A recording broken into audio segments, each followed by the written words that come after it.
As a corporate employee, how can you regain your power in a time when it seems like it's largely shifted back to employers in this market?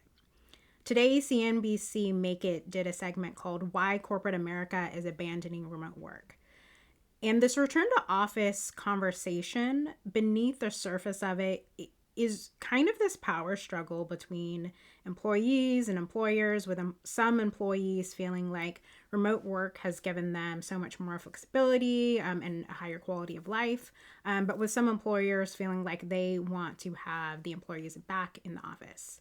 And the even deeper layer of this conversation is, how can you, as an employee who has experienced great benefits from working remotely, how can you regain your agency in this situation if you're kind of in a place where your employer is maybe saying, hey, like, you got to get back into the office, or all the jobs that you're looking for have that requirement?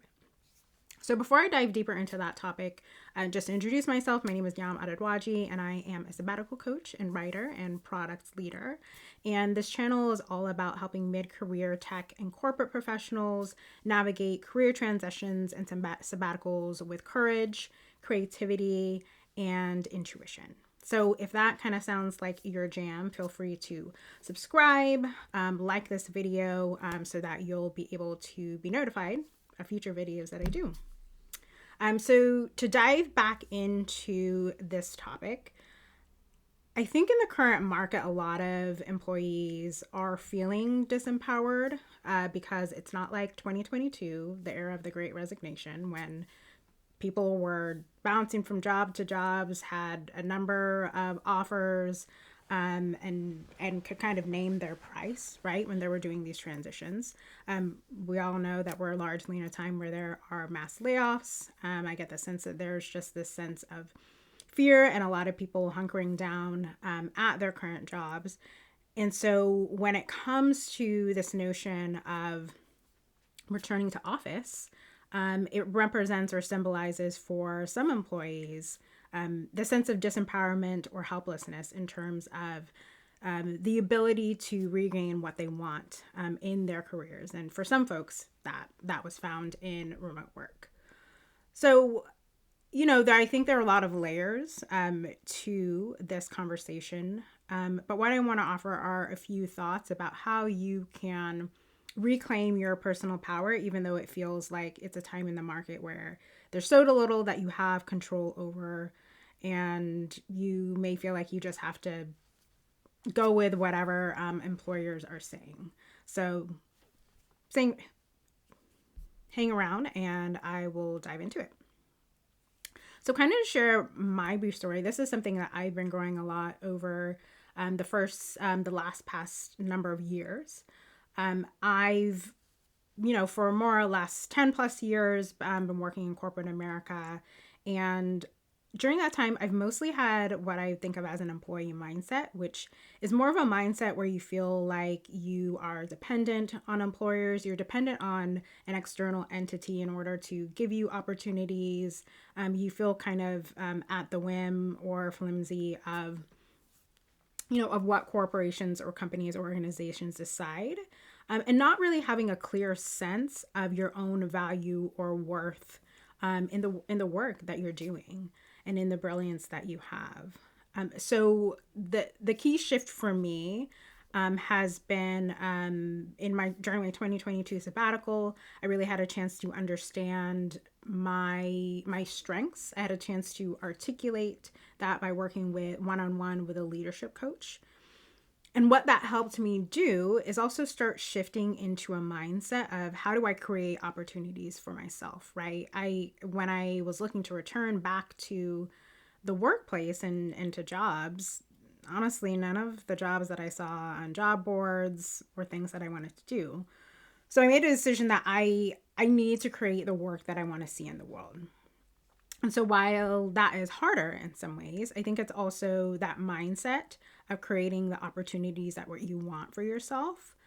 I think it's more empowering. So that's what I want to invite you to embrace as you think about how you can reclaim your power in the current market that we're in. Next thing that I want to talk about as you navigate the uncertainty of this market and of the times that we're in, is be sure that you have a very clear understanding of the state of your finances. And perhaps this is very basic. Maybe most of you, this is kind of run of the mill. But I do find that there are some folks who don't necessarily have a grasp on this. So what I mean by get clear on the state of your finances, how much money do you have coming in and going out? What are your baseline expenses? By baseline, I mean, even if you lose your source of income, there are certain things you're still going to spend money on, right? So food, housing, mortgage, rent, certain types of insurance, transportation, paying for your phone. So these are all things you're going to still need to pay for, even if you don't have a source of income coming in. So calculate that number. And then based on that number, how much runway do you have if you didn't have an income and you needed to live off of your savings? So kind of the standard advice with savings has been you should have about 3 to 6 months saved up, 3 to 6 months of expenses, that is. In the current times we're in, you may actually want to see if you can get a longer runway past that 6 months, if it's financially feasible. But definitely if you don't already have that 3 to 6 months and you currently have income coming in, definitely make that a priority so that you can give yourself some breathing room if there happens to be a change in your situation, or if you're wanting to make a transition for yourself, you can give yourself a little bit of financial flexibility, financial breathing room, financial foundation. So that's kind of the first thing in terms of like reclaim your personal powers, just really being clear on your financial situation, getting hold of that. Next thing I'd say is invest in your community.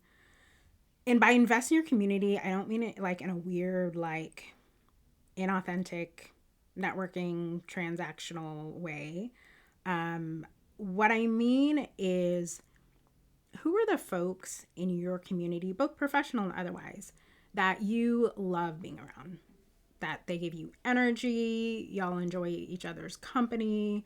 When you leave, you're like, oh, that was such a great interaction, right? It could be the people that you always loved working with, your work bestie. Identify those people that it's a positive interaction when you connect with them. And if you're not already, take the time to be in touch with them, to catch up, just to form those deeper connections, because we're in a time, on the job front where, again, if you're looking to make a transition, you really can't just be like, I'm going to throw my resume into the electronic black hole and hope that someone sees it. Particularly now that there are some employers that are using more AI to vet resumes. So there might be some cases where, depending on what the, kind of what the flags are, your resume may not be seen, right? So, but when you are connecting through your network, I think more organically, you're going to hear about opportunities, and you're going to hear about opportunities that are a match, or maybe even there are going to be the options to create opportunities if there's the right type of connection. And in making those connections, I also mentioned the piece of really focusing on those connections that feel good and energizing, because to me, it feels different to have those types of connections than it does to sort of just be reaching out to someone who we don't really have a resonant connection, but feeling like it's like a should because, oh, they work at this place that I want to work at, or they have the XYZ type of role. Sure, there might be a case where you want to, you want to do that because you're trying to learn about something new or connect into something new. But I'm a person that really is, I really believe kind of an energy. And so when you feel that there's just a good flow of energy, I think it just helps to nurture those connections. So take the time to reconnect to your people. And I think that will just be a great source of support through times that feel more turbulent. The third thing I would say is really get clear on your values and what's important to you.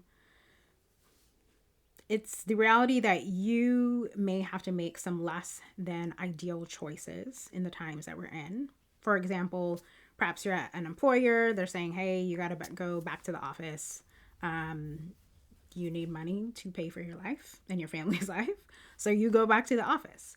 That being said, just because you need to do that in that moment, it doesn't mean you have to stay there, right? You can put in place a plan to figure out a different work situation, income situation that works for you and is what you want, right? So I think your values become your beacon and guiding light in making decisions and making tough decisions, or in your sustaining yourself when you need to make less than ideal decisions, because then you can see that choice as, okay, this is just a stepping stone, but I know what my larger vision is. You understand the why you're making a choice, and you understand what you're going to.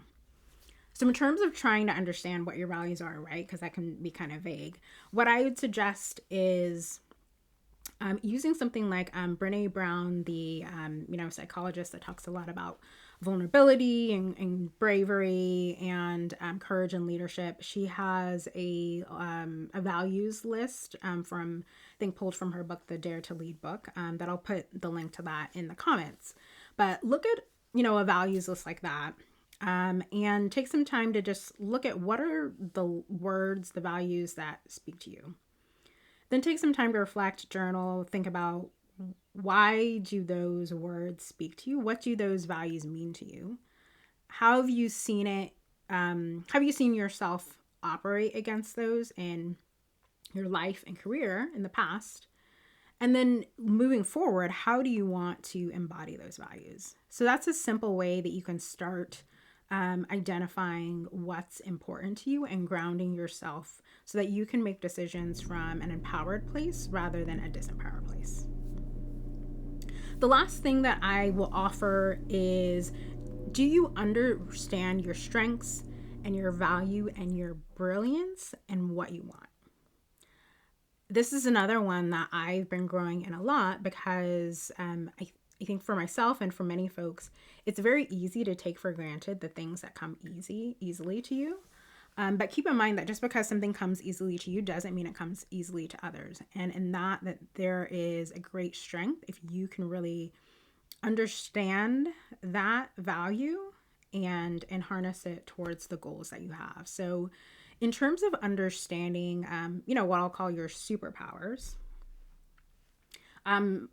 because sometimes the things that we're really good at that comes easily to us, we may not realize it. A simple thing you can do is talk to your former colleagues, talk to people in your life and ask them like, hey, what do you think I really excel in? Like, what are examples of where you saw me do that?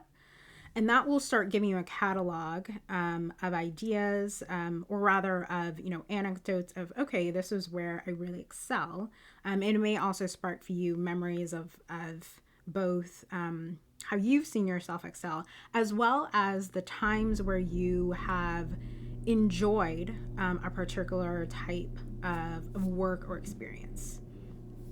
The next piece that you can do as you get that catalog of your strengths and experiences and examples of that is that you can then use that as to shape your kind of your own like core strength of skill sets and offerings, that whether you are looking to make a career transition, looking to start a business, looking for new job opportunities, you then have a better understanding of what type of opportunity you're going to thrive in, as well as how you can communicate to others who may want to be supporting you. You can better communicate to them the types of roles, the type of opportunities that will be a match for you. So those are my few suggestions in terms of reclaiming your power in this current atmosphere and market. If you're wanting to go deeper into this reflection, particularly on the element of understanding your strengths and what you want and understanding what's important to you, On April 12th, I'm holding a virtual workshop with author and leadership coach Tracey G. She's written a book called The Magic of Knowing What You Want. And in that book, it's the distillation of thousands of coaching conversations she's had, where she's been able to guide folks through understanding the things that light them up inside, and in turn being able to apply that to the choices that they make about their lives and careers. So this is going to be a 90-minute workshop that will be really practical and interactive and hands-on, where Tracey will be guiding us through those insights and giving us tools for the ways that we can apply, one, understanding what we want, and then two, being able to apply that to our career transitions so that we can really set ourselves up in the next phase of our career in something that brings us joy, that we enjoy, because things are too hectic to not be doing what we enjoy. So if you're interested in that, the information link will be below in the description. So let me know what you think of this information. Did you find it helpful? What are the ways that you are reclaiming your personal power in this turbulent time? I would love to know. Talk to you soon.